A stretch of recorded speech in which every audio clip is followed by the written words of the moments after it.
خلصت اللي ورايا وقاعدة لا بيا ولا عليا. جاني تليفون، قالوا ايوه مين؟ لقيته الحاج صاحب البيت، قال لي نزلي السبت جايب لك طلبات. فرحت وانشكحت واخر زقططة يعني. جبت الطلبات، جيت افتحها بقى معاكم، وهنا كانت الصدمة. تعالوا نشوف جاب ايه. يا نهار ابيض!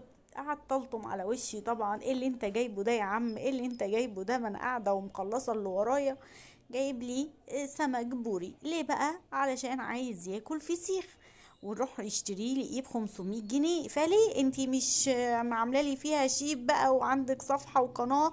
اعملي لنا بقى، يلا ورينا شطارتك. قلت له ماشي وانا هوريك. وجبته بقى وطلعته وغسلته كويس جدا جدا جدا زي ما انتوا شايفين.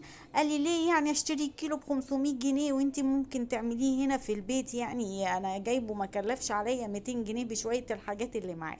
بعد ما غسلته وسبته يتصفى ليله كامله، جبت طبق فيه كل سمكية بتاخد 3 معالق كبار ملح، وعليه معلقة شطة او بابريكا لو انتوا حابين. بجيب فوطة نظيفة او مناديل مطبخ وببدأ ادخلها في الخياشيم بتاعتها كده وانضفها كويس جدا جدا جدا، وابدأ اعمل للسمكة مساج واشيل اي مية فيها او اي زيادات فيها. بعمل لها مساج كده من بره عشان اطري النسيج بتاعها. وهنا كانت زي الفل معايا، ما فيهاش اي حاجه خالص. بدات احط الملح بالشطه في الخياشيم وبق السمكه، اهم حاجه بق السمكه يا جماعه عشان ما يعفنش معانا. وبدات ارصه زي ما انتوا شايفين كده في الكيس.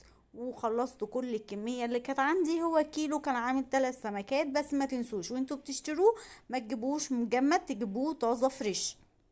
وحطيت عليه بقية الكمية كلها. انا حطيت هنا في حدود 10 معالق ملح كبار، وعليهم معلقة شطة.